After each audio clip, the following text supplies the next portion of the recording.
Om NaMo Recording in progress. भगवते वासुदेवाय। ओम नमो भगवते वासुदेवाय।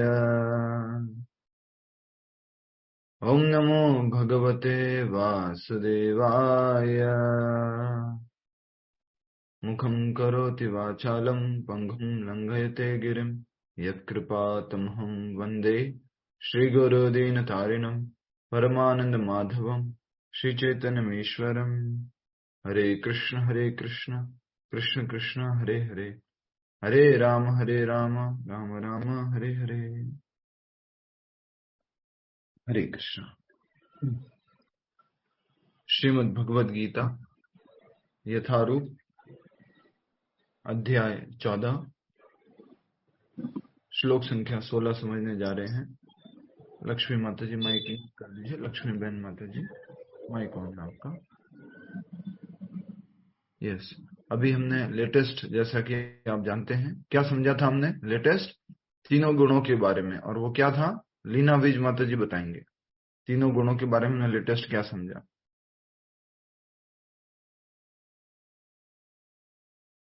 प्रभु जी, कल की क्लास में तो मैं नहीं थी, लेकिन पीछे का बता सकते हैं। इसी बात के लिए आपसे पूछा जाता है कि आप क्यों नहीं थे क्लास में। मुझे अभी पढ़ रही थी तो जो तीनों गुणों के लोग जो मृत्यु के बाद कहाँ जाते हैं उसी के बारे में पढ़ रही थी। के प्रभाव में जिस सत्व गुण में, गुण में, तमोगुण में जिस प्रकार की मृत्यु होती है, तो उसके अनुसार उनकी गति होती है, इसके बारे में बताया गया है। ठीक है, समझते हैं हम आगे। सत्व गुण में अगर मृत्यु होती है तो उच्चतर लोकों में या महर्षि लोग जहाँ पर रहते हैं उन लोकों में जाता है। रजोगुण में मृत्यु होते हैं तो वापस वो इसी धरती पर जहाँ सकाम कर्मी लोग रहते हैं उसी जगह पर वापस उसका जन्म होता है। और तमोगुण में मृत्यु होने पर या तो वो अधोगति या फिर पशु योनि में जाता है। तो आज हम उससे आगे कर रहे हैं और श्लोक संख्या आज हमें जो करना है वो 16 है और बहुत बड़ा श्लोक है।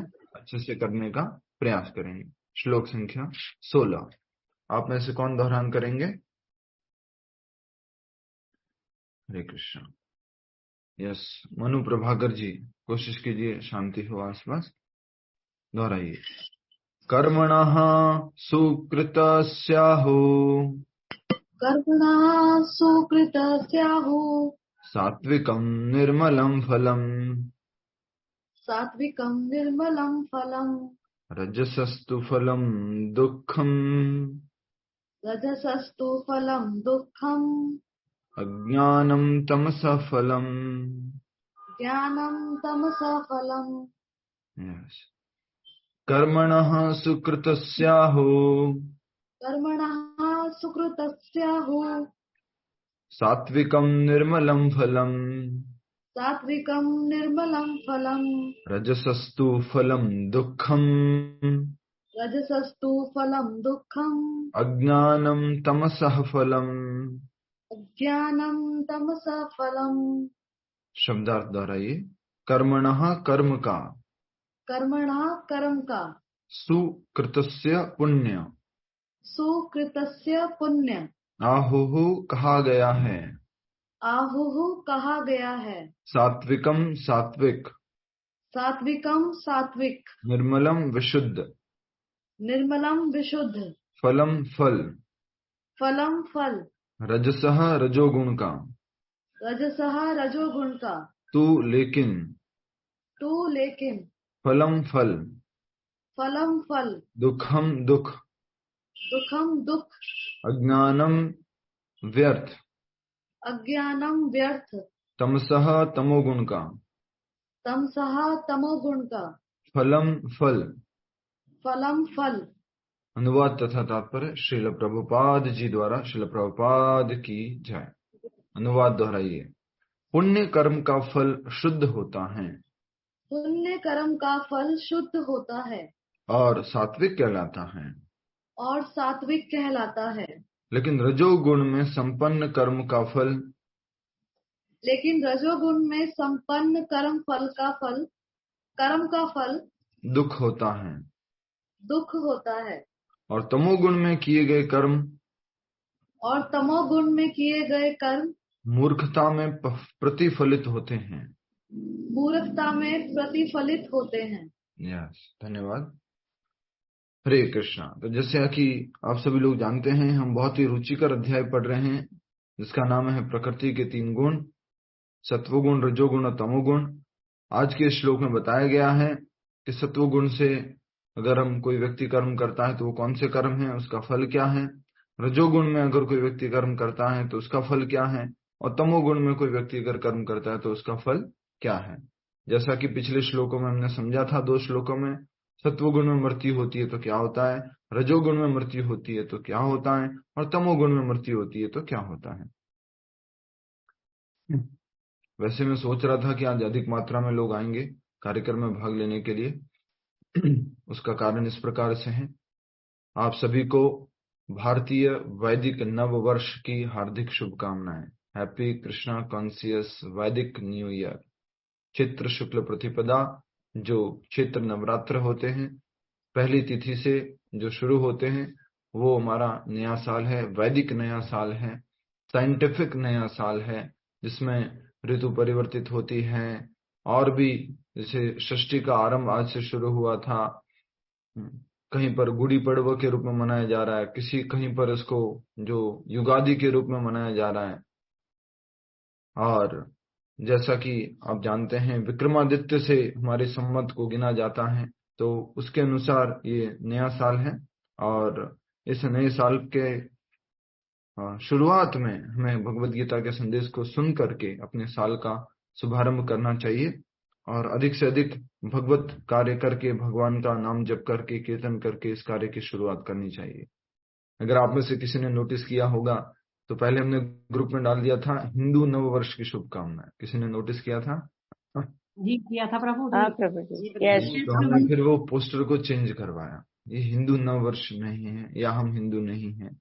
हम अपने भगवत गीता की फिलॉसफी के अनुसार हम वैदिक हैं, हम शाश्वत हैं, हम सनातन हैं। लेकिन हम ये हिंदू शब्द जो है, ठीक है, अभी पहचान के लिए हमें प्रयुक्त करना पड़ता है तो उसका उपयोग किया जाता है, इसलिए इसको चेंज करवा के बता दिया गया भारतीय वैदिक नव वर्ष की शुभकामनाएं। और आज के दिन षष्ठी की रचना प्रारंभ हुई थी। भगवान विष्णु के प्रथम अवतार मत्स्य अवतार का मतलब प्रकट हुए थे भगवान मत्स्य रूप में। विक्रम संवत का शुभारंभ है, महर्षि गौतम जन्म जयंती है, भगवान श्री राम जी का राज्याभिषेक हुआ था, और वरुणावतार झूलेलाल का जन्म जयंती, विक्रमादित्य जी का अभिषेकम। इस प्रकार से बहुत सारे कार्यक्रम होते हैं। और दक्षिण भारत में इसी उत्सव को बहुत ही सुंदर नाम से मनाया जाता है, जिसका नाम है युगादि। युग आदि, the beginning of new era. युग आदि, नया वर्ष, नया युग शुरू हो रहा है, तो इस प्रकार से युगादि के रूप में इसको मनाया जाता है। और अभी हमारा विक्रम संवत 2000 कितना शुरू हो गया है? 2080 शुरू हो गया है। विक्रम संवत 2080 शुरू हो गया। तो ये हमारा वैदिक कैलेंडर है, और इसी कैलेंडर के आधार पर हमारे जन्माष्टमी, राधाष्टमी और पूर्णिमा, अमावस्या और भी अन्य उत्सव तिथियां, होली, दिवाली, सब इन्हीं कैलेंडर के आधार पर मनाई जाती है। कई बार लोग इसको भी गलत समझ बैठते हैं कि हर साल जो है 22 मार्च को जो है हिंदू नया वर्ष आता है, तो ऐसा नहीं है। एक्चुअल में तिथि के अनुसार जो है ये नया वर्ष माना जाता है।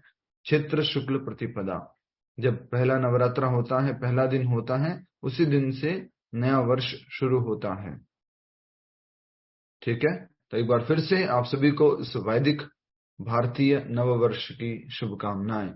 भगवान श्री कृष्ण आप सभी पर कृपा करें, श्रील प्रभुपाद जी कृपा करें, जिससे कि हम अपनी संस्कृति को कभी ना भूलें और अध्यात्म में इसी प्रकार से उन्नति करते रहें।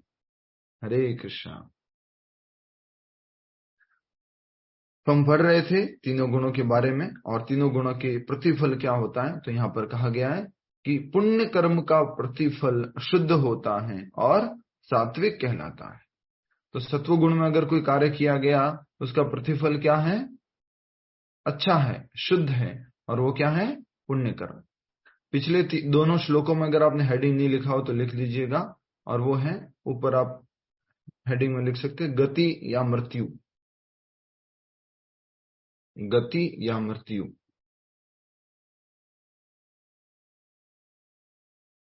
गति या मृत्यु।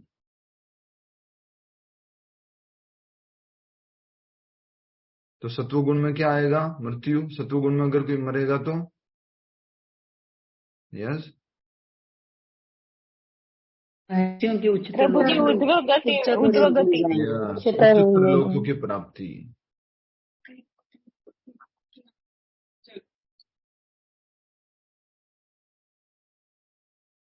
रजोगुण में अगर मृत्यु होती है तो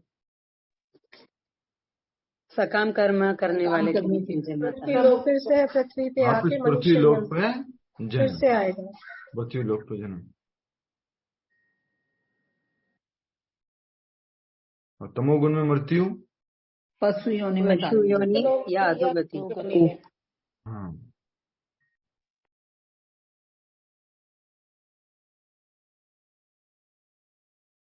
ठीक है। अब लिख लीजिए, आज का जो है उसको लिख लीजिए, प्रतिफल, सत्वगुण का प्रतिफल। तो क्या होगा उसको बोलिए, कौन बताएगा?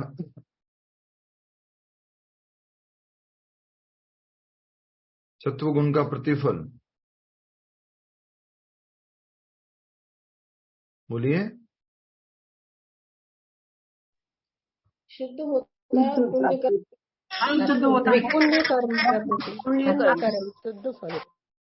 तो सत्वगुण का प्रतिफल है वो है आपका पुण्य कर्म, पुण्य। रजोगुण का प्रतिफल है दुख। हाँ, रजोगुण का प्रतिफल हो गया दुख, और तमोगुण का प्रतिफल मूर्खता। हाँ।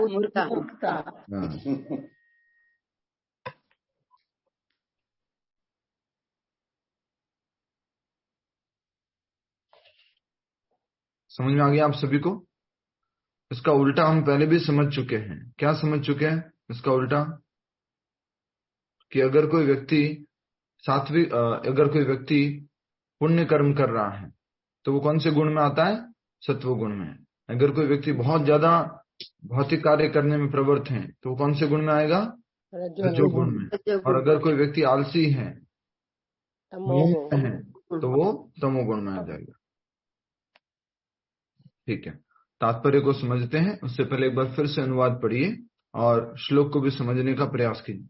कर्मणः सुकृतस्याहु सात्विकम। याद कीजिए, सुकृत्य शब्द कहां पर आया था? किसी को याद है आपको? सुकृत्य मुझे 4 प्रकार के सुकृत्य लोग होते हैं। क्या बात है माता जी, हरि बोल। नए साल की बहुत बहुत शुभकामनाएं, विशेष शुरुआत। तो हमने 7वें अध्याय में समझा था, श्लोक संख्या 16 में 4 प्रकार के सुकृत्य लोग होते हैं, अच्छे कार्य करने वाले, पुण्य कर्म करने वाले लोग होते हैं। और वो कौन कौन से हैं? आर्थ, अर्थार्थी, जिज्ञासु और ज्ञानी, जो भगवान के पास जाते हैं। और इससे पिछले श्लोक में 15 नंबर के श्लोक में बताया था दुष्कृत्य लोग, जो भगवान के पास नहीं जाते। वो कौन कौन से हैं? यस, मूढ़ अधम, मूढ़ नराधम, माया परत ज्ञान जिनका, और नास्तिक। जी, भूल गए आप लोग। शुभ असुर श्लोक में देखना चाहिए ना, श्लोक नंबर भी बता दिया। 7वें अध्याय का 15वां श्लोक है। मूर्ख, अधम नमाम और दुष्कृतिना मूढ़ा। दुष्कृतिना वो कौन कौन से हैं? मूढ़ा, नमाम दुष्कृतिना मूढ़ा प्रपद्यन्ते नराधमा। मूढ़ा, नराधमा, माया अपहृत ज्ञाना और आसुरीम भावम आश्रिता। तो एक तो मूर्ख है, एक मनुष्यों में भी सबसे गिरा हुआ व्यक्ति है, नराधम है, और एक जिनका ज्ञान माया द्वारा हर लिया गया है, और एक कौन है? आसुरी प्रकृति के लोग। आसुरी प्रकृति के, ये लोग भगवान को समर्पण नहीं करते। और इनको क्या कहा जाता है? बोलो। दुष्कृतिना। दुष्कृतिना। इसके बाद श्लोक संख्या 16 में क्या बताया गया है? बोलो।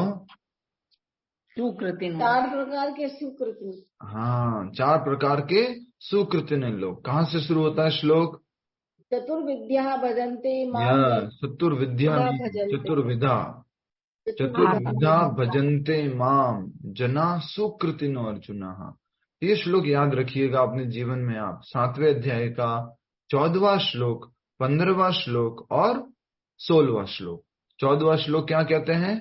कैसे माया से मुक्त हो सकते हैं, भगवान की शरण में जाएंगे तो क्या होगा। 7वें अध्याय का 14वां श्लोक बताता है, देवी हय एषा गुणमयी मम माया दुरत्यया मामेव ये प्रपद्यन्ते मायाम एताम तरन्ति थे। तो अगर माया से पार जाना है तो भगवान की शरण जाना होगा। फिर श्लोक संख्या 15 में क्या बताया? 4 प्रकार के लोग जो भगवान को समर्पण नहीं करते हैं। पढ़िए मेरे साथ साथ। नमाम दुष्कृतिनो मूढ़ा प्रपद्यन्ते नराधमा माया अपृथ ज्ञाना आसुरिम भावम आश्रिता। फिर 4 प्रकार के लोग जो भगवान को समर्पण करते हैं श्लोक संख्या 16 में, वो कौन कौन से हैं? शुरुआत कहाँ से होती है? चतुर्विधा भजन्ते माम जना सुकृतिनो अर्जुना अर्थ अर्थार्थ जिज्ञासुर ज्ञानी च भरत ऋषभ अर्जुन को कहा जा रहा है। ठीक है, ये हमेशा याद रखना है आपको।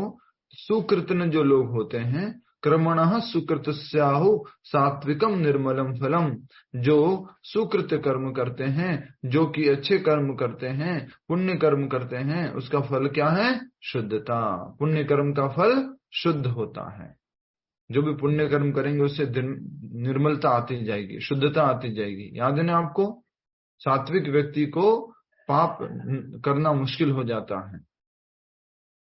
ठीक है, एक बार फिर से पढ़ रहा हूं। पुण्य कर्म का फल शुद्ध होता है और सात्विक कहलाता है। लेकिन रजोगुण में संपन्न कर्म का फल दुख होता है और तमोगुण में किए गए कर्म मूर्खता में प्रतिफलित होते हैं। रजोगुण में जो भी कर्म करते हैं उसके साथ में क्या आता है? बोलो। दुख आता है। दुख आता है। यस। अब हम तात्पर्य को समझने जा रहे हैं। आप सभी से निवेदन है, ध्यान से समझिएगा। थोड़ा लंबा तात्पर्य है और आप सब लोग समझ जाएंगे। आज एक ही श्लोक करेंगे, श्लोक संख्या 16। सरल है, लेकिन थोड़ा सा मैं जोर से नहीं बोल रहा हूं तो भी जागते रहना। जागते रहोगे ना? बहुत सारे लोग तो ऑलरेडी कैमरा ऑफ करके हाँ जाग रहे हैं, बोलते जाओ। कैमरा ऑन करके बैठा करो ना। इस क्लास के लिए कितना शुरू से बोलते जा रहा हूं, आपका फायदा है इसमें। एक ऑटो के पीछे लिखा हुआ था, दिखेगा नहीं तो बिकेगा नहीं, प्रचार नहीं तो व्यापार नहीं। तो आप भी दिखो, अच्छे से समझोगे। तात्पर्य, सतोगुण में किए गए पुण्य कर्मों का फल शुद्ध होता है। सतोगुण में कौन से कार्य होंगे? पुण्य कार्य। और उसका प्रतिफल क्या करेगा? हमें शुद्ध करेगा। अतएव वे मुनिगण जो समस्त मोह से मुक्त हैं सुखी रहते हैं। सत्वगुण में व्यक्ति किससे मुक्त रहता है? मोह से मुक्त रहता है। मोह से। आपका जो है ना चार्ट बनाया है, चार्ट को चेक किया करो। जैसे मोह हेडिंग चेक करो, कहीं पे मोह हेडिंग है? चार्ट में चेक करो, मोह हेडिंग है कहीं पर? जी है प्रभु जी। क्या लिखा है सत्वगुण में? मोह बहुत कम। बहुत कम। रजोगुण में थोड़ा अधिक। थोड़ा अधिक। और तमोगुण में सर्वाधिक। सर्वाधिक। तो ये चार्ट आपका पूरा तीनों गुणों का डिस्क्रिप्शन देगा। सब कुछ इस चार्ट में आ जाएगा। ठीक है। तो कहा जा रहा है कि अतएव मुनिगण जो समस्त मोह से मुक्त हैं सुखी रहते हैं। तो सत्वगुण में स्थित होने के कारण वो पुण्य कर्म करते हैं, अच्छे कर्म करते हैं, और वो अज्ञान में कुछ भी कर्म नहीं करते, ज्ञान में कर्म करते हैं। तो ऐसे व्यक्ति, ऐसे मुनिगण सुखी रहते हैं। ठीक है, नेक्स्ट। लेकिन रजोगुण में किए गए कर्म दुख के कारण बनते हैं। रजोगुण में किए गए कर्म किसके कारण बनेंगे? दुख के कारण। रजोगुण में कौन से कार्य होते हैं? रजोगुण कैसा होता है स्वाति जी बताइए, रजोगुण कैसा होता है स्वाति जी? काला, पीला, नीला, हरा।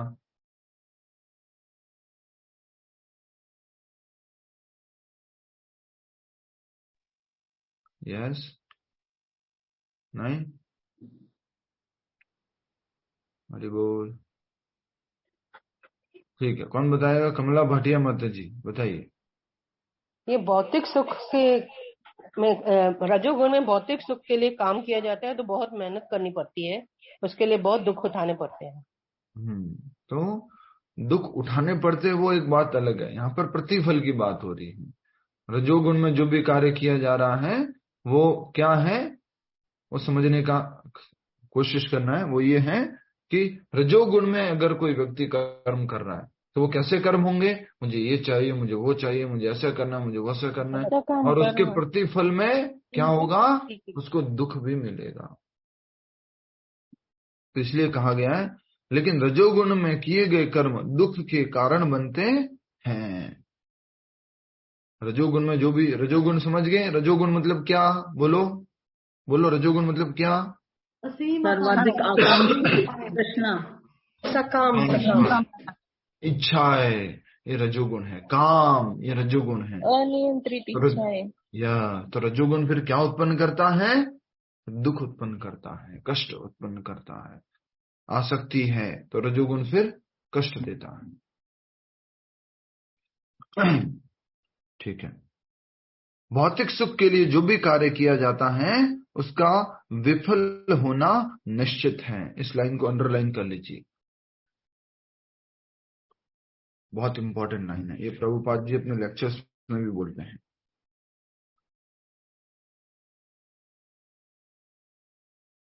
भौतिक सुख के लिए जो भी कार्य किया जाता है उसका विफल होना निश्चित है। क्या सारे कार्य फेल हो जाते हैं क्या? यहाँ पे विफल होने से क्या मतलब है? यस, बताइए, कोशिश कीजिए। प्रभु जी, जो सुख की आकांक्षा से किया जाता है ना, तो वो सुख तो उसमें रहता नहीं है, बल्कि दुख ही पड़ जाता है और कठिन परिश्रम करना पड़ता है और बाद में भी दुख ही उपजते हैं। भौतिक सुख के लिए जो भी कार्य किया जाता है उसका विफल होना निश्चित है। अर्थात ये सोच के बहुत मेहनत की जा रही थी कि सुख मिलेगा, लेकिन सुख मिलता नहीं है। तो देखिए आगे उदाहरण दिया हुआ है। उदाहरणार्थ, यदि कोई गगनचुंबी प्रासाद बनवाना चाहता है, प्रासाद से क्या मतलब होता है? महल। तो अगर कोई व्यक्ति गगनचुंबी प्रासाद बनवाना चाहता है तो उसके बनने के पूर्व अत्यधिक कष्ट उठाना पड़ता है। यस और नो? यस। या कोई भी बड़ा बिल्डिंग बनाना है, कोई भवन बनाना है, तो उसको बनाने के पहले भी बहुत मेहनत करनी, बनाने के लिए बहुत मेहनत करनी होती है। मालिक को धन संग्रह के लिए कष्ट उठाना पड़ता है और प्रासाद बनाने वाले श्रमियों को शारीरिक श्रम करना होता है। इस प्रकार कष्ट तो होते ही है।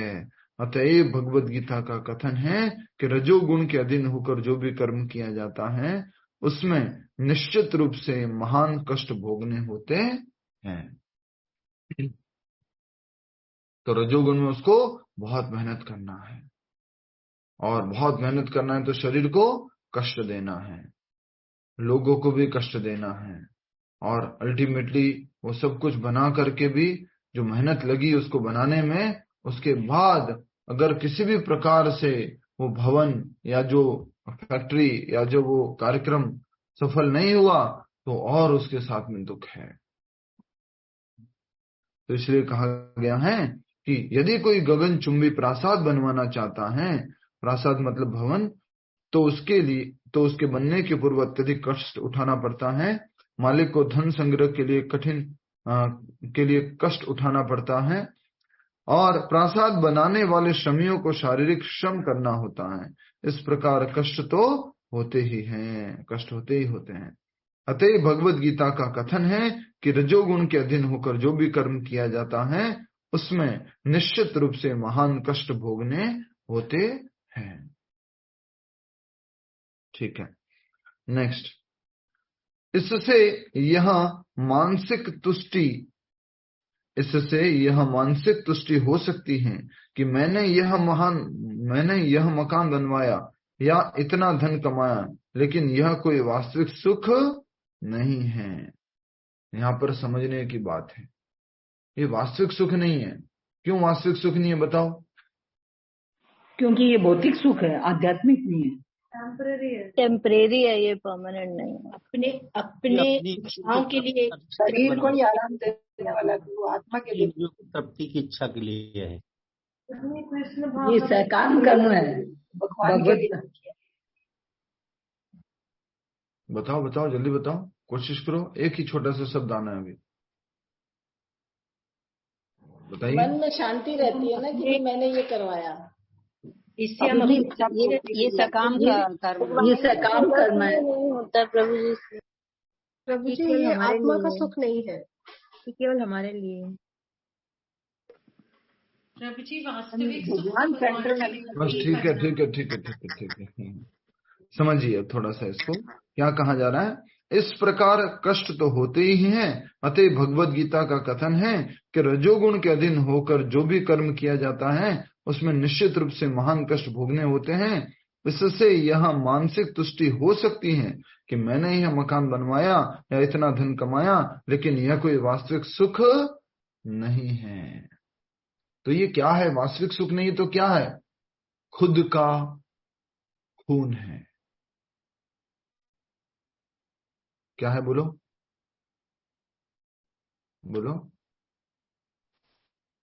अभी बोला ना मैंने। सब कुछ यहाँ पे छोड़ के जाना है, तो ये तो दूसरों की होनी है, अपने कर्म के साथ। ये बोला मैंने, वो बोलना है माता जी, अपनी मर्जी से नहीं बोलना है। अभी क्या बोला मैंने? सुनाई नहीं दिया, समझ नहीं आई। धन्यवाद। खुद का खून है, खुद का खून है। जैसे कि प्रभुपाद जी उदाहरण देते हैं, इस खुशी को समझिएगा, इस खुशी कैसी है, ये सुख कैसा है। दिन भर रात भर मेहनत किया, खूब मेहनत किया, पसीना पसीना बहाया, दिमाग खराब किया, परिवार को टाइम नहीं दिया, बच्चों को टाइम नहीं दिया, खूब धन संग्रह किया, उसके बाद एक घर बना दिया, और घर बनाने के बाद क्या बोले? मैंने कितना बड़ा घर बनवाया। वो घर क्या है? बोलो दुख। खुद के ही जीवन में उसने जो समय लगाया था, वो समय क्या था? उसका खुद का ब्लड, वो जो खून जला करके मेहनत किया, खून पसीने की मेहनत से जो उसने पैसा कमाया, उसी का ये घर प्रकट हुआ है। इसके लिए भागवतम में एक बहुत सुंदर उदाहरण है, अगर समझ में आ गया हो, याद आ गया हो तो बता सकते हैं। कैमल वाला। यस। तो जैसे एक ऊंट होता है, ऊंट जो है वो क्या खाता है? कांटे खाता है। कैमल ईट थॉर्न्स। तो कैमल जो है वो कांटे खाता है, और कांटों को जब वो अपने मुंह में चबाता है तो उसको बहुत स्वादिष्ट लगते हैं। क्यों कांटे स्वादिष्ट होते हैं प्रियंका माता जी? कांटे इतने स्वादिष्ट क्यों होते हैं ऊंट के लिए? प्रियंका माता जी को बताना है, उसके अलावा दूसरी जितनी भी माता जी बोलेंगे आज से उनका नाम मैं प्रियंका कर दूंगा फिर। हरे कृष्ण प्रभु जी, क्योंकि उसका वही भोजन है, इसलिए उसको स्वादिष्ट लगता है। वेरी नाइस, ठीक है। नेक्स्ट नीपा गांधी माता जी को बताना है, बताइए। प्रभु जी, उसको केमल को ऐसा लग रहा है कि एक्चुअली वो डेजर्ट में होते हैं तो उसको पानी की प्यास लगती है, तो उसको ऐसा लगता है कि मैं पानी पी रहा हूँ, जबकि वो अपना खून पी रहा था होता है। थोड़ा गड़बड़ कर दिया, थोड़ा सही है थोड़ा गड़बड़ हो गया। यस, सुनीता कौल माता जी बोलिए। हरे कृष्णा प्रभु। वो जब कांटे चबाता तो उसका छिल जाता है, खून अंदर चला जाता है, वो उसको स्वादिष्ट लगता है, उसको लगता है यही मेरा स्वादिष्ट है, क्योंकि वो अपना क्या होता है? जब जो ऊंट होता है जब वो कांटे खाता है तो तो उसका जबड़ा छिल जाता है, ऊपर से नीचे से जीवा आदि थोड़ी छिल जाती है, तो उसमें से क्या निकलता है? खून। और खून वो कांटों के साथ में मंचिंग करता है, चबाता रहता है। और फिर उसको निगलता है तो उसको क्या लग रहा है, क्या स्वादिष्ट है, बोलो क्या स्वादिष्ट है? कांटे स्वादिष्ट। उसको लगता है कि कांटे स्वादिष्ट है, उसको लगता है कांटे स्वादिष्ट है, लेकिन क्या स्वादिष्ट था, बोलो? खून, अपना उसका खून। तो उसी तरह से ये जो हम घर परिवार गाड़ी बंगला जो कुछ भी लाते हैं, एक नई गाड़ी लेके आए, नया एसी लेके आए, नया घर बनाया, जो कुछ भी किया है आपने, ये आपका ही खून है। और उसको आप जब एसी का बटन दबा करके जब एंजॉय करते हैं ना, जैसे मान लीजिए एसी का बटन है, ऐसे दबाया, हाँ क्या बात है, अरे भैया इस एसी को लाने के लिए आपने क्या किया है, अपना खून लगाया, अपना खून जलाया, अपना हार्ड वर्क किया है, तब जाके ये खून आया, तब जाके ये एसी आया, सॉरी, तब जाके ये एसी आया है। खून की बात याद आई तो प्रभुपाद जी बोलते हैं, to make one devotee it needs gallons of blood. एक भक्त बनाने के लिए कितना खून चाहिए, बोलो? 1 गैलन। गैलन, इतना इतना अधिक खून लगाना पड़ता है एक भक्त बनाने के लिए, इतनी मेहनत करनी पड़ती है। इसलिए हम सब लोग सौभाग्यशाली है, प्रभुपाद जी ने हमारे लिए कितनी मेहनत की होगी जो आज हमें ऐशो आराम मिला है, शांति से कहीं बैठ करके आराम से गीता पढ़ने का ही मौका मिला है। तो समझ में आ गया आपको? किसी को डाउट है तो पूछ लो, थोड़ा हो सकता है कॉन्ट्रडिक्शन हो सकता है कि प्रभु जी मेहनत तो करना पड़ेगा ना, तभी तो धन संपत्ति आएगी ना, तभी तो मजे कर पाएंगे ना, किसी को कुछ कहना है इसमें? हरे कृष्णा। ठीक है, आगे बढ़ेंगे। तो कहा गया है कि जीने के लिए तो ये सब करना ही पड़ता है ना, जो जब मैंने हमारे प्रश्न जिंदगी पूछने का समय दिया था तो पूछना चाहिए ना। यस बोलिए। जीने के लिए तो कुछ कुछ मतलब खून तो जलाना ही पड़ता है, जो जो जरूरी है जीने के लिए, उसके लिए तो खून तो जलाना ही पड़ेगा। हाँ, क्या क्या जरूरी है?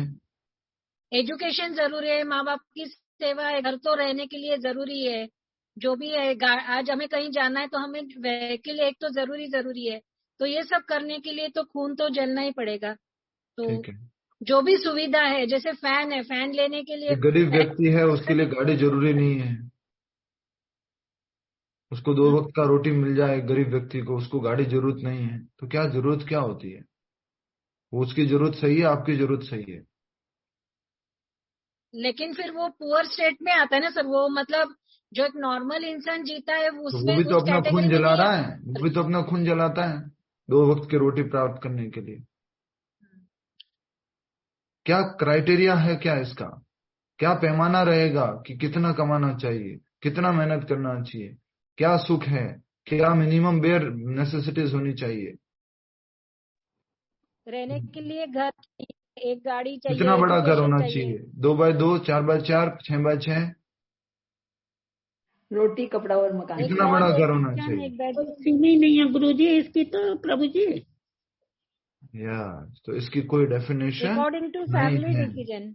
हाँ, कोई भी इच्छाएं तो बहुत है, कितना भी हो, हमारे पैसों की ताकत कितनी है? इच्छाएं बहुत है। थोड़ा सा समझो माता जी, कमला माता जी, हर कोई व्यक्ति अलग अलग पैमाना लगा सकता है। यहाँ पर भारत के इतने बड़े व्यक्ति जो है, अमीर व्यक्ति लोग जो है, बड़े बड़े परिवार में सदस्य 5-6 हैं, लेकिन कितने बड़े घर में रहते हैं। तो क्या उनके लिए ये आवश्यकता जरूरी है? क्या इतना कम से कम होना चाहिए? उनको तो लगता है कि हाँ इतना तो कम से कम होना चाहिए। तो क्या कम से कम कितना होना चाहिए, कोई डेफिनेशन है इसका? अभी इस कलयुग में कुछ डेफिनेशन नहीं लगा सकते। तो हमें इतना मेहनत करना है, इतना कुछ सुविधा अरेंज करना है जिससे कि आपका कृष्ण भावनामृत चलता रहे, कृष्ण भावनामृत में सुविधा होती रहे, भगवान को रिमेम्बर करने में सुविधा होती रहे। इतना जरूर मेहनत कीजिए, इतना जरूर आप थोड़ा घर ठीक ठाक बना दीजिए, इतना जरूर आप जो है, अगर कहीं पे मंदिर जाने में आपको रेगुलर जाने में फिर आपको गाड़ी लानी है, गाड़ी ला सकते हो तो वो आप कर सकते हो।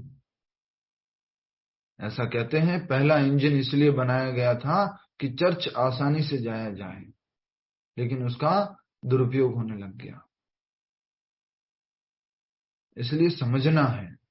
कोई फिक्स डेफिनेशन है क्या इसकी कि प्रभु जी मैं जब इतना अमीर हो जाऊंगा ना तब मैं खूब भक्ति करूंगा? कुछ डेफिनेशन नहीं है इसका। ठीक है, प्रभु जी इतने बड़े बड़े मंदिर क्यों बनते हैं? जैसे कि बहुत सारे लोग जुड़ सके, हजारों लोग जुड़ सके, करोड़ों लोग जुड़ सके, इसलिए बनते हैं।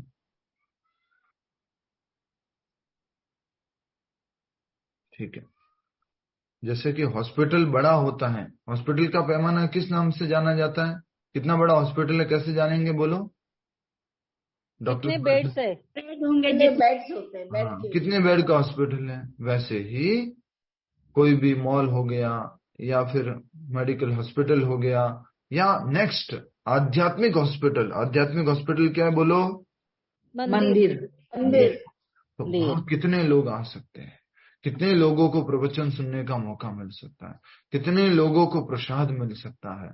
ये स्पिरिचुअल हॉस्पिटल है। ठीक है, इसलिए स्पिरिचुअल हॉस्पिटल भी मल्टी स्पेशलिटी होना चाहिए। जहाँ प्रवचन भी हो, जहाँ प्रसाद भी हो, जहाँ सेवा भी हो, जहाँ डिस्कशन भी हो, जहाँ लाइब्रेरी भी हो, जहाँ दर्शन भी हो, जहाँ कीर्तन भी हो, जहाँ पर अलग अलग प्रकार के प्रचार के कुछ केंद्र बने हुए हो, काउंसलिंग भी हो। इसलिए ये स्पिरिचुअल हॉस्पिटल बहुत बड़े होने चाहिए, मल्टी स्पेशलिटी होने चाहिए। आज जितने भी आप रोग देख रहे हैं उसमें सर्वाधिक रोग मानसिक रोग हैं। इन मानसिक रोगों से मुक्ति के लिए इस मंदिर जाना बहुत आवश्यक है। लेकिन हो क्या रहा है? मंदिर में कमी आती जा रही है, मदिरालय बढ़ते जा रहे हैं। ठीक है, हम बात कर रहे थे रजोगुण के बारे में। कहा जा रहा है कि अतएव भगवत गीता का कथन है कि रजोगुण के अधीन रहकर जो भी कर्म किया जाता है उसमें निश्चित रूप से महान कष्ट भोगने होते हैं। इससे यह मानसिक तुष्टि हो सकती है कि मैंने यह मकान बनवाया या इतना धन कमाया, लेकिन यह कोई वास्तविक सुख नहीं है। समझ में आया आपको? वास्तविक सुख ये नहीं है कि मैंने इतना बड़ा मकान बनाया, मैंने इतना बड़ा धन कमाया। ये वास्तविक सुख नहीं है। ये क्या है? बड़ा मकान क्या है बोलो? सीधा सीधा क्या है? भावना साहू जी बोलो, बड़ा मकान क्या है? सीधा सीधा खून, हमारा आकांक्षा। उस व्यक्ति का खून है। कमला भाटिया भतीजा समझ क्यों नहीं रहे आप? उस व्यक्ति ने मेहनत किया, हार्डवर्क किया, बहुत मेहनत किया, अपना खून जलाया, तब जाके घर बना। सर लोगों के पास ब्लैक मनी भी बहुत होता है। ब्लैक मनी क्या कहीं हवा में से उड़ के आ जाता है? गलत काम से। गलत काम से नहीं, वो भी मेहनत से ही आता है। ब्लैक मनी कोई गलत मनी नहीं है। ब्लैक मनी वो मनी है जो उसने मेहनत से कमाई है, लेकिन उसके ऊपर टैक्स नहीं दिया, बस। हाँ, मेहनत करनी पड़ती है उसमें भी। हाँ मिथिलेश माता जी, आप इनकम टैक्स डिपार्टमेंट में थे क्या? तो ब्लैक मनी कुछ गलत मनी नहीं है। दुकान पे एक व्यक्ति बैठा हुआ है, वो कमा रहा है, कमा रहा है, कमा रहा है। जितना कमाया है उसके कुछ परसेंटेज पे उसने जो है टैक्स दिया है, कुछ परसेंटेज पे उसने टैक्स नहीं दिया है। तो जो टैक्स नहीं जमा कराया उसको ब्लैक मनी बोलते हैं। चोरी की मनी अलग होती है, जुए की मनी अलग होती है, ये ब्लैक मनी अलग चीज है। ठीक है, क्या ब्लैक मनी सही है? नहीं, हमें अपना टैक्स देना चाहिए। लेकिन उससे भी पहले जो ठाकुर जी आपको सालों सालों से ऑक्सीजन दे रहे हैं, सालों सालों से आपको जो रोशनी दे रहे हैं, जो सालों सालों से आपको जल दिए जा रहे हैं, उनको क्या हम टैक्स चुकाते हैं? उन्होंने तो आज तक नोटिस नहीं भेजा, भैया तुम्हारा ऑक्सीजन कट कर देंगे अगले महीने से, तुम्हारा पानी कट कर देंगे अगले महीने से। नहीं, तो हमें ये अपना जो भगवान के प्रति समर्पण है ये भी करते रहना चाहिए। ठीक है, तो बताया जा रहा है कि ये सब जो मकान बनवाया, धन कमाया, तो ये वास्तविक सुख नहीं है, वो तो खुद का खून जला के प्राप्त किया गया सुख है। जहां तक तमोगुण का संबंध है, अब तमोगुण की बात है, कर्ता को कुछ ज्ञान नहीं रहता, अतएव उसके समस्त कार्य उस समय दुखदायक होते हैं और बाद में उसे पशु जीवन में जाना होता है। अज्ञान में जो भी कार्य किए जाते हैं वो क्या देंगे बोलो? दुख। अज्ञान वाले कार्य करते समय भी कैसे होते हैं? दुख वाले ही होते हैं, कष्ट वाले ही होते हैं अज्ञान में। और बाद में पशु योनि में जाना होता है। पशु जीवन सदैव दुखमय है, यद्यपि माया के वशीभूत होकर वे इसे समझ नहीं पाते। पशु जीवन सदा दुख वाला जीवन है, लेकिन फिर भी हमें लगता है कि नहीं नहीं, पशु जीवन तो क्या दुखी जीवन है, क्या दुख है उसमें? कोई नौकरी की टेंशन नहीं, कोई शादी की टेंशन नहीं, कुछ बैंक बैलेंस की टेंशन नहीं, कुछ एजुकेशन की टेंशन नहीं, क्या दुख है पशु जीवन? ऐसा लगता है, लेकिन पशु जीवन बहुत डरावना जीवन है, बहुत कष्ट का जीवन है। हर समय भय से वो भरे रहते हैं। ठीक है, नेक्स्ट। पशुओं का वध भी तमोगुण के कारण है। पशु वधिक यह नहीं जानते कि भविष्य में इस पशु को ऐसा शरीर प्राप्त होगा जिससे वह उनका वध करेगा। दो बातें कही गई है।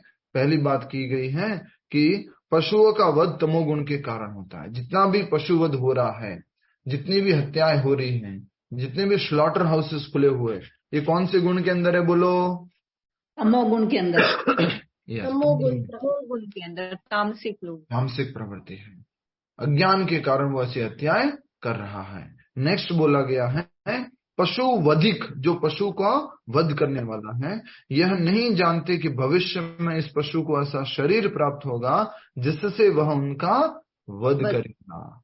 आगे जाके ये पशु क्या बन जाएगा? मनुष्य बन जाएगा।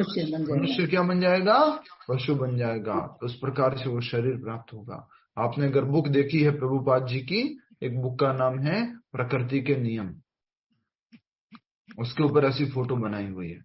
आदमी का चेहरा गाय के ऊपर है, गाय का चेहरा आदमी के ऊपर है।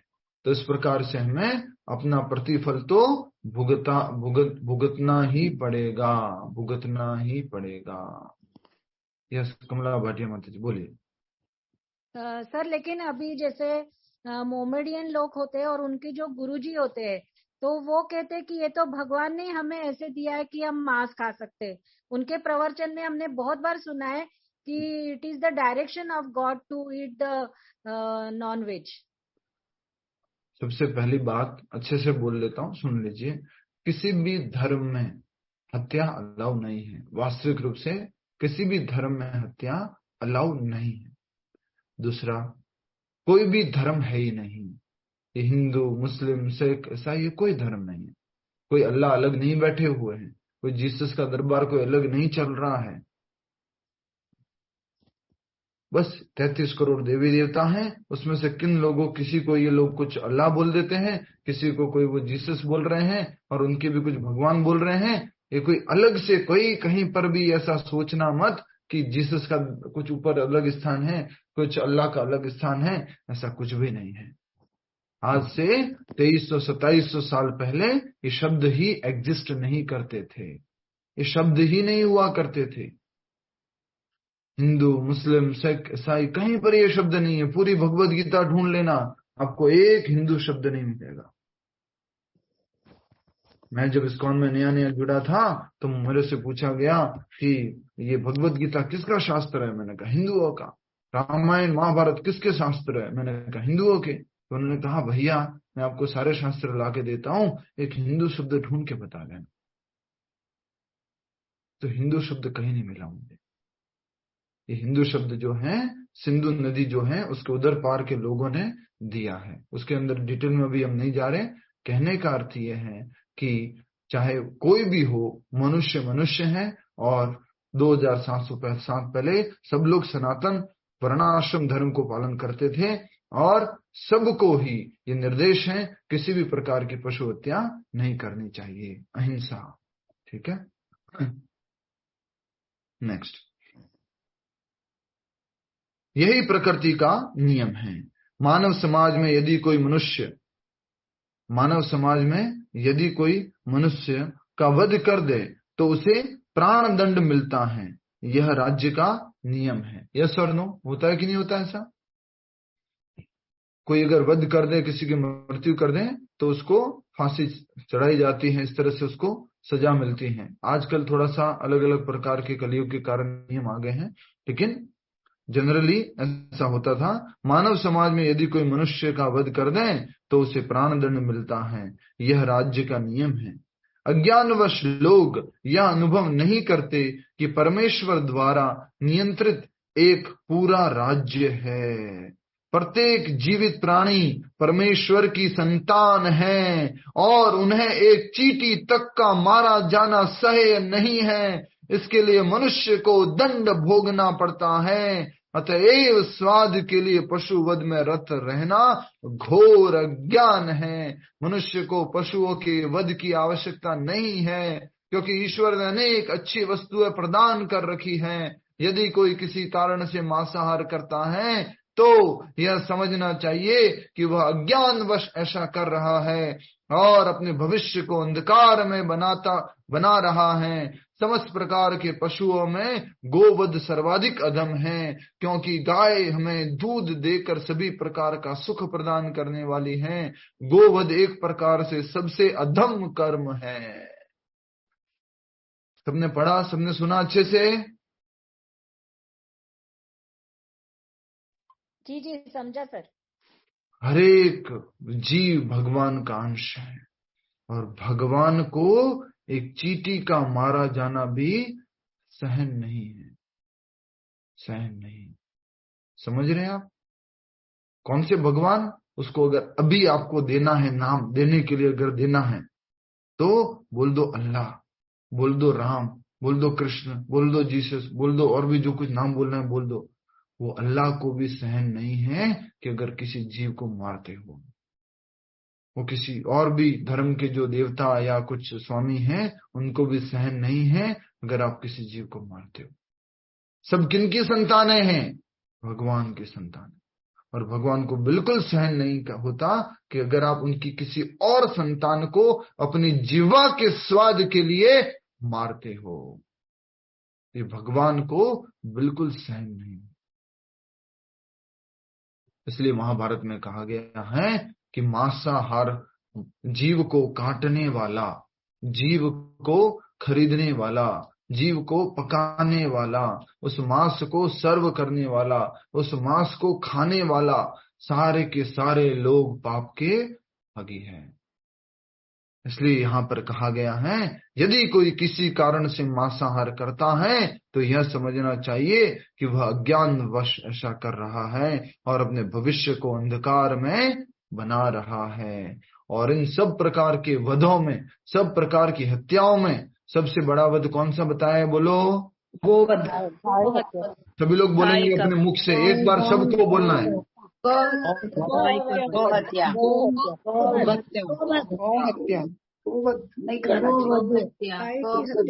सबसे बड़ा वध जो है वो क्या है? गोवध है। क्योंकि गाय हमें दूध देकर भी सभी प्रकार का सुख प्रदान करने वाली है। गोवध एक प्रकार से सबसे अधम कर्म है। वैदिक साहित्य में ऋग्वेद में गोभिः प्रणीता मत्सरम सूचित करता है कि जो व्यक्ति दूध पीकर गाय को मारना चाहता है वह सबसे बड़े अज्ञान में रहता है। जीवन भर तो गाय का दूध पी और अंत में उस गाय को मार दिया, अपनी माँ को ही मार दिया। वेदों में 7 प्रकार की माएं बताई है। किसी को मालूम है कौन कौन सी ये 7 प्रकार की माएं? किस माँ को मालूम है 7 प्रकार की माएं होती है? पृथ्वी। 7 बतानी है जी। आपने बताया था पहला। यस। पृथ्वी, गुरु माता, राजमाता,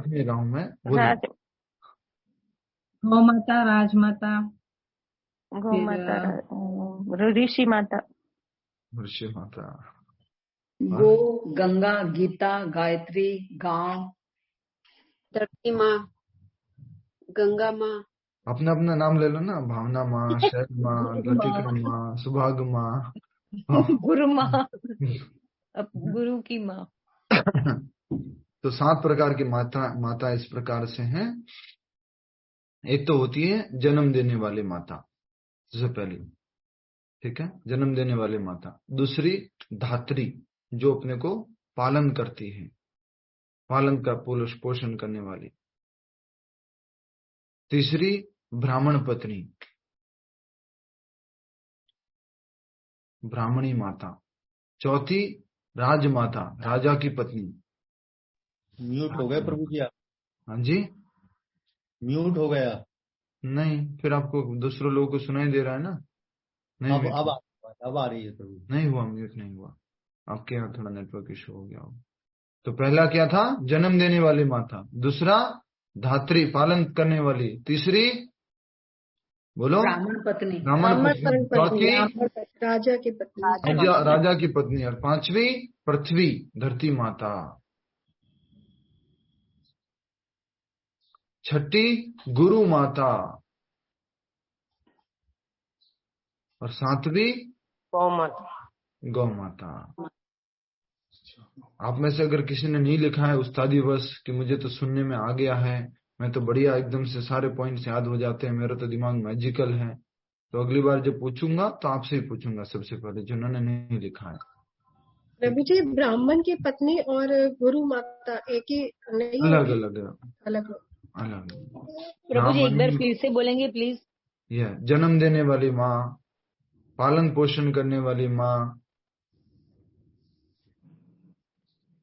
गुरु माँ, ब्राह्मण की पत्नी माता, राजा की पत्नी माता, पृथ्वी माता, गौ माता। हो गया? सभी माताओं ने माताओं के नाम लिख लिए? किसी का रह गया? ठीक है, तो इस प्रकार से गाय माता है। और दूध पिया, जो भी जीवन में व्यक्ति ने, जो जन्म देने वाली माता है, वो तो 6 महीने तक मैक्सिमम, आजकल तो वो भी नहीं है, पहला महीना या दूसरा महीना से ही बोतल डालना उसके मुंह में शुरू कर देते हैं, बच्चे के मुंह में। तो जो जन्म देने वाली माता है वो तो कुछ समय तक दूध पिलाती हैं, लेकिन जो गौ माता होती है वो तो आजीवन दूध पिलाती हैं, आजीवन उसको भोजन देती हैं। ऐसा कहते हैं कि गाय का दूध, एक गिलास दूध कंप्लीट फूड है, पूरा भोजन है। नेक्स्ट आगे बढ़ेंगे। विष्णु पुराण में एक प्रार्थना भी है जो इस प्रकार से है। आप लोग, सब लोगों को ये प्रार्थना मालूम होगी। भगवान कृष्ण को प्रणाम करने के लिए, कृष्ण बलराम को प्रणाम के लिए उपयोग करते हैं। Yes, good, very nice.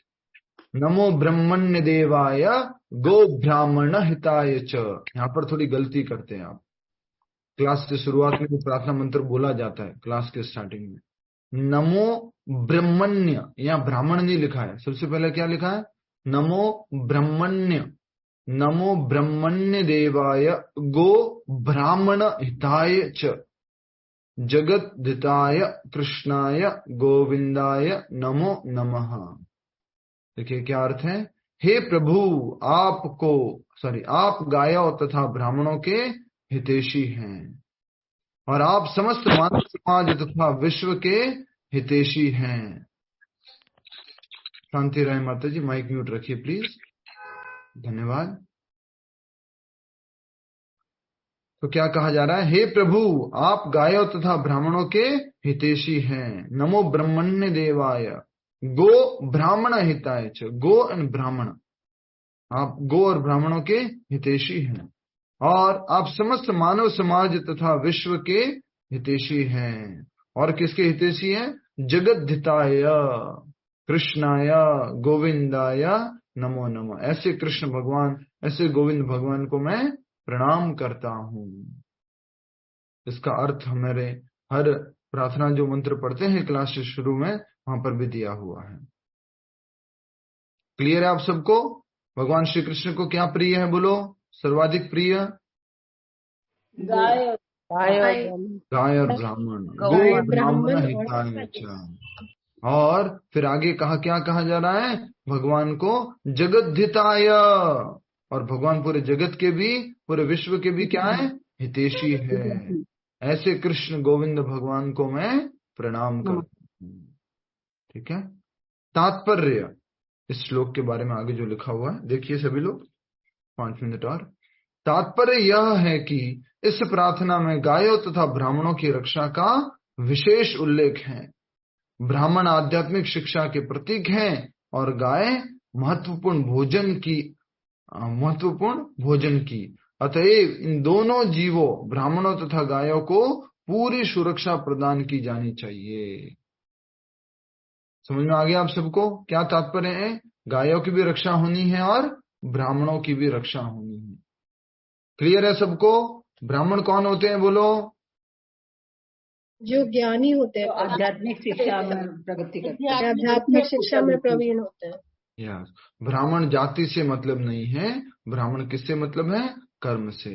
जो पठन पाठन यजन याजन दान प्रतिग्रह करते हैं, वो सत्यम समा दम तितिक्स्वा अर्जुन ज्ञानम विज्ञानम आस्तिक्यम ब्रह्म कर्म स्वभावजम, इन कर्मों से कार्य करते हैं। जो ब्रह्मन में विचरण करते हैं, जो अध्यात्म में स्थित रहते हैं, जो समाज को शिक्षा देने का कार्य करते हैं, वो कौन है? ब्राह्मण। तो कहा जा रहा है ब्राह्मण आध्यात्मिक शिक्षा के प्रतीक हैं और गाय महत्वपूर्ण भोजन की। अतएव इन दोनों जीवों ब्राह्मणों तथा गायों को पूरी तरह सुरक्षा प्रदान की जानी चाहिए। यही सभ्यता की वास्तविक प्रगति है। यहाँ पर बहुत इंपॉर्टेंट लाइन है, अंडरलाइन कर लीजिए, अपने व्हाट्सएप स्टेटस पे डाल सकते हैं इस लाइन को। किसी को समझ में आया क्या लिखा है? ये अंग्रेजी वालों को समझ में आ गया होगा। क्या लिखा है बोलो? प्रभु जी वही सभ्यता जो है वो सही है जिसमें इन दोनों का सम्मान है। वही सभ्यता में प्रगति है। तो हम लोग कहते हैं कि हम लोग ज्यादा सिविलाइज्ड हैं, we are more cultured, we are more advanced, हम ज्यादा पढ़े लिखे, हम ज्यादा जानने वाले, हम ज्यादा सामाजिक मूल्यों को जानते हैं। एक्चुअल में जिस समाज में गाय और ब्राह्मण का महत्व नहीं है वो समाज पिछड़ा हुआ समाज है। लेकिन जिस समाज में, जिस सोसाइटी में गाय और ब्राह्मण को महत्व दिया जाता है वो कैसा है बोलो? वास्तविक उन्नति करने वाला, वास्तविक प्रगति करने वाला। तो आज पिछले 100 सालों से जो भी समाज में हम कह रहे हैं कि हम तो गाड़ी वाले हो गए, हम तो बढ़िया टेक्नोलॉजी वाले हो गए, हम तो बड़े बड़े घर वाले हो गए, तो क्या वास्तविक प्रगति की है हमने? बोलो बोलो। नहीं, नहीं की। अगर वास्तविक प्रगति की होती तो क्या होता? गाय सड़कों पे नहीं होती प्रभु, गाय सड़कों पे नहीं होती, हिंसा नहीं होती, गाय और ब्राह्मणों की रक्षा हो रही होती। आपको मालूम है दुनिया का सबसे बड़ा गौ मांस का निर्यात करने वाला देश कौन सा है मालूम है? भारतीय प्रभु, इंडिया। भारत है। एक बार मैंने क्लास में बताया था, एक स्वामी जी प्रवचन दे रहे थे, जोर जोर से बोल रहे थे, कौन सा देश है जिसमें गाय की पूंछ में लक्ष्मी जी का वास माना जाता है? सबने बोला भारत। कौन सा देश है जिसमें गाय के शरीर में 33 करोड़ देवी देवताओं का वास माना जाता है? भारत। कौन सा देश है जिसमें गाय को माता माना जाता है? भारत। कौन सा देश है जिसमें गाय का मल मूत्र तथा जो भी गाय का दूध है, मल है, मूत्र है, उसको अमृत समान माना जाता है? भारत। फिर बोलते कौन सा देश है जिसमें गाय के मांस का निर्यात होता है, सर्वाधिक निर्यात होता है, एक्सपोर्ट होता है, बीफ एक्सपोर्टर, वे क्या है? भारत। सोच सकते हो जिस देश में गाय को अधिक मां माना जाता है। आप में से कुछ लोग, अगर एक दो लोग भी इस क्लास में जो पहले मांसाहार करते थे और अब उन्होंने छोड़ दिया है, जो पहले मांसाहार करते थे और अब उन्होंने छोड़ दिया है, वो फील कर सकते हैं यहाँ पर क्या कहा जा रहा है। कोई है ऐसे एक दो लोग कैसे फील कर पा रहे हैं? एक ही है बस। तो सुनिधि सिंह माता जी, आप भी मांसाहार करते थे पहले? हम बचपन से नहीं खाते सर। सुनिधि सिंह माता जी से बात हो रही है मेरी। सुनिधि सिंह माता जी। जी प्रभु जी, आज से 12 साल पहले। 12 साल।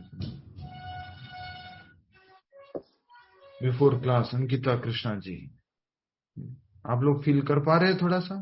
ये मांसाहार अपने जीवा के स्वाद के लिए भगवान के किसी अंश को मार देते थे।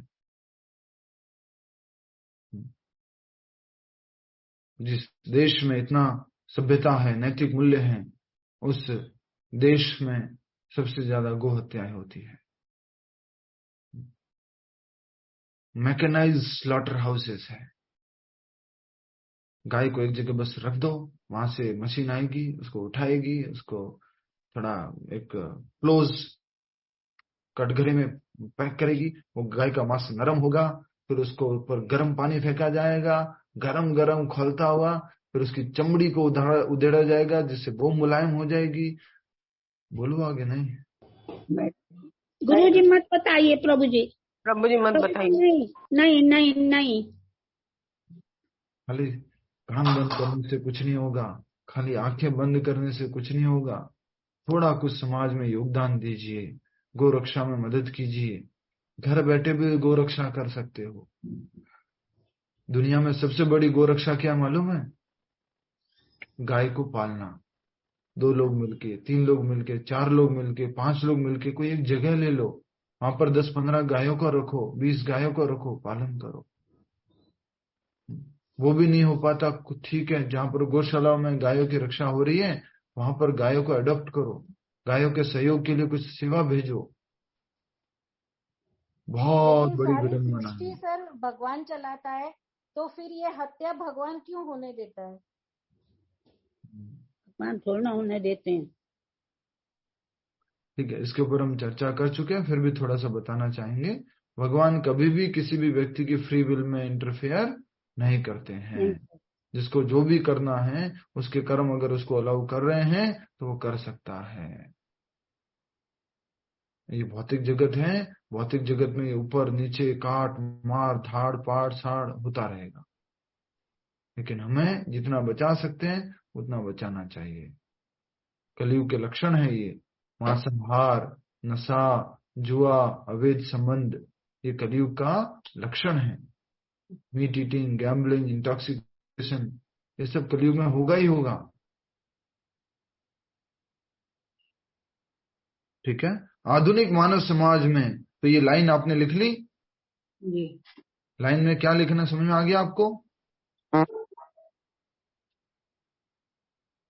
मानव सभ्यता की प्रगति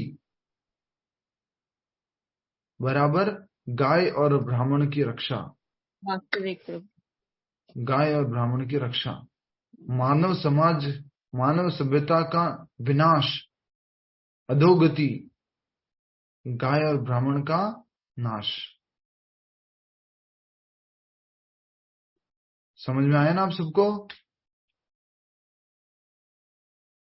आजकल इस कलयुग में गाय की जगह किसने ले लिया, कोई बता सकता है? डॉग्स ने पेट डॉग्स। कलयुग में गाय की जगह किसने ले ली है? जहाँ घर घर में गाय हुआ करती थी, आज उस हर घर घर में क्या होता है? एक नहीं तो 2, 2 नहीं तो 3। कल की घटना बताते हैं, बताना तो नहीं चाहिए लेकिन बोल देता हूँ। किसी के घर पे डेथ हुई थी और उसके यहाँ पर हम गए थे प्रवचन करने के लिए। प्रवचन हो गया, सब कुछ हो गया। उसके बाद में थोड़ी देर बाद उनका बहू और उनका बेटा एक कुत्ता लेके घूम रहे थे वहीं पर। तो कहाँ वो पिताजी के प्रति वो भाव और कहाँ क्या, बस तुरंत उस कुत्ते के प्रति भाव उमड़ पड़े। हम ये नहीं कह रहे कुत्तों की रक्षा नहीं करनी है, उनका ध्यान नहीं रखना है। जीव तो सब भगवान को प्रिय है। और 5वें अध्याय के 18वें श्लोक में भगवान ने क्या बोला है? बोलो, विद्या विनय संपन्ने ब्राह्मणे गविहस्तिनि सुनि चेव सुपाके च पंडिता समदर्शिनः। सबके प्रति समान दृष्टि होनी चाहिए। लेकिन अगर सबसे पहले कुछ जीव बचने चाहिए तो वो कौन है? गाय है। ठीक है, नेक्स्ट। इससे आधुनिक मानव समाज में आध्यात्मिक ज्ञान की उपेक्षा की जाती है और गोवध को प्रोत्साहित किया जाता है। स्पिरिचुअल नॉलेज को क्या बोला जाता है? सिली। इंग्लिश में क्या बोलते हैं, बोलो? स्पिरिचुअल नॉलेज को क्या बोलते हैं, बोलो?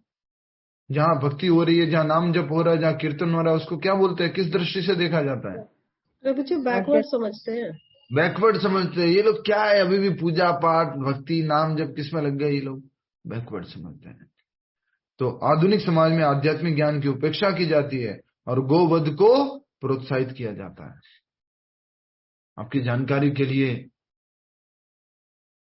थोड़ा सा बोलना चाहूंगा, जिनको मालूम है तो ठीक है। माता जी लोग जो अपना ब्यूटी प्रोडक्ट्स यूज करते हैं, थोड़ा उसमें भी कॉन्शियस हो सकते हैं आप लोग। नेचुरल यूज किया कीजिए, नहीं तो आपके ब्यूटी प्रोडक्ट्स में किसी न किसी का कुछ न कुछ आ रहा है, मांस आ रहा है, कुछ न कुछ चमड़ी आ रही है। लेदर छोड़ दीजिए, लेदर यूज नहीं होना चाहिए। इसमें प्रभु जी ब्यूटी प्रोडक्ट्स माता जी, ब्यूटी प्रोडक्ट्स, उसकी डिटेल में तो नहीं जाऊंगा मैं अब, समझ रहे हैं आप? ब्यूटी प्रोडक्ट्स सुनाई दिया? जो भी आप यूज करते हैं चेहरे को चमकाने के लिए, कहीं पर भी कुछ काला स्पॉट है तो उसको छुपाने के लिए, कहीं कुछ सुंदर दिखने के लिए, तो उनमें भी वो उपयोग होता है। आप लेदर बैग्स वगैरह मत उपयोग कीजिए, डोल्चे, गुची, गब्बाना और क्या क्या होता है वो सब अलग अलग। हमें ये ब्रांड का चाहिए, हमें उस ब्रांड का चाहिए। प्रभु जी पुराने रखे हुए हैं, बस अब नए तो लेने बंद कर दिए हैं। लेकिन अब पुराने को भी त्याग कर दीजिए। पुरानों को देखते हैं तो दुख होता है कि क्यों लिया था इसको। त्याग कर दीजिए धीरे धीरे। त्याग भी सीखो, त्याग भी सीखो, डिटैचमेंट सीखो। तो ये सब जो है सही नहीं है। लोग प्राउड फील करते हैं, you know I have that leather bag, I have that leather bag, proud feel होता है उसमें। अरे किसी का चमड़ा है भाई, वो तमोगुण साथ में लेके घूम रहे हो, और आपके बैग खरीदने के चक्कर में किसी को मार दिया किसी ने। आप लोगों की डिमांड के चक्कर में वो सप्लाई करने वाले जीवों को मार रहे हैं। लेदर के बेल्ट है, लेदर के बैग्स हैं, लेदर के जूते हैं। आप जो ब्यूटी प्रोडक्ट्स वगैरह यूज करते हैं, सब जो है ये लेदर के कोट है, जो सर्दियों में लोग ज्यादातर यूज करते हैं। उसको समझना है। तो प्रभु जी अगर हम वो परचेज करते हैं लेदर के कुछ भी प्रोडक्ट, तो क्या उनके पाप कर्म में हम भी भागीदार बनते हैं? 100%। आपकी वजह से किसी जीव की हत्या हुई है, सोचो थोड़ा। अज्ञान में क्या क्या कर लिया हमने, तमोगुण अज्ञान के कारण हमने किया आज तक। अब तो ज्ञान में आ जाओ भाई, अब तो आसक्ति छोड़ दो, अब तो दिखावा छोड़ दो कि मुझे पार्टी में दिखाना है, समाज में दिखाना है, लोगों को दिखाना है। अब तो छोड़ दो भाई।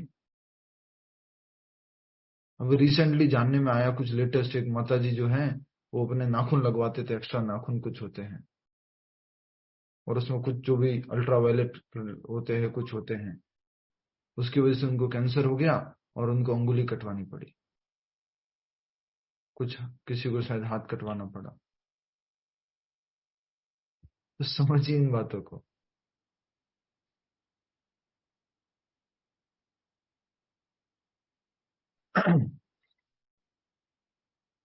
इससे यही ज्ञात होता है कि मानव समाज विपरीत दिशा में जा रहा है और अपनी भर्तर्षणा का पथ प्रशस्त कर रहा है, अपने विनाश का पथ प्रशस्त कर रहा है।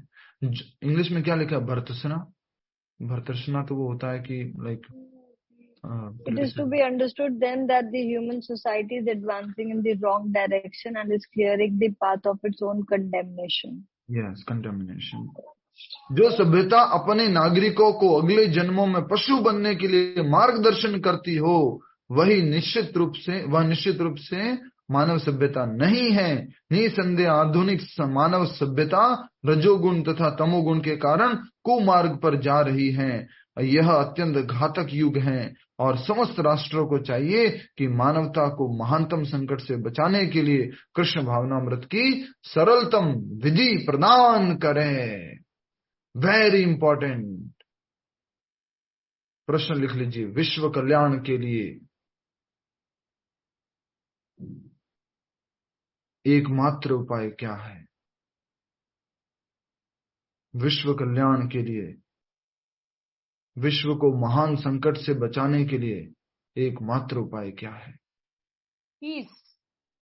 हाँ, कृष्ण भावना। आपके पास बुक नहीं है क्या कमला भाटिया मातिया जी? नहीं, बुक नहीं है आपके पास? हाँ, नहीं है। क्यों नहीं है? मैंने मंगवाया था, दिए, मिला नहीं मुझे। कहाँ से आपको मंगवाया था? बताया था मैंने, मुझे गुरुजी प्रभु जी बीच में आए थे, मैंने उनको बताया था मेरे को लेना है आपसे, तो बाद में उन्होंने कुछ कम्युनिकेट नहीं किया मुझसे। तो आपने फॉलो अप किया फिर? नहीं, वो आए थे फिर आए नहीं ना, मुझे लगे नेक्स्ट डे पे आएंगे। तो अभी तो उसके इतने बाद आप आए। महीने हो गए माता जी, हम जुड़े हुए हैं। बुक तो होनी मंगवाती थी, हूँ। तभी आप प्रामाणिक ज्ञान को समझ पाएंगे। बुक मंगाइए, नहीं है तो मुझे बताइए, मैं कोरियर करवाता हूँ, मुझे व्हाट्सएप कीजिए आप। ओके। हाँ जी। प्रभु जी, जो पुराने राजा महाराजा होते थे वो आखेट करते थे और फिर शिकार करके उस Please try to increase Krishna conscious population. Please try to increase Krishna conscious population. Krishna भावना भावित समाज को बढ़ाने का कोशिश कीजिए, जनसंख्या को बढ़ाने का कोशिश कीजिए। कहने का अर्थ है अधिक से अधिक लोगों को प्रचार करो, अधिक से अधिक लोगों को प्रचार करो। अपनी सोसाइटी में हर रविवार को, अपनी सोसाइटी में हर 15 दिन में, एक महीने में कोई कीर्तन करवाओ, कोई प्रवचन करवाओ, कोई प्रसाद का कार्यक्रम करवाओ। 10 लोग, 15 लोग, 20 लोग जुड़ो, प्रचार करो, बढ़ाओ इसको आगे। अपने तक मत रखो, दूसरे लोगों तक भी बढ़ाओ। ठीक है, बहुत बहुत धन्यवाद। कोई प्रश्न होगा तो मैं लेता हूँ।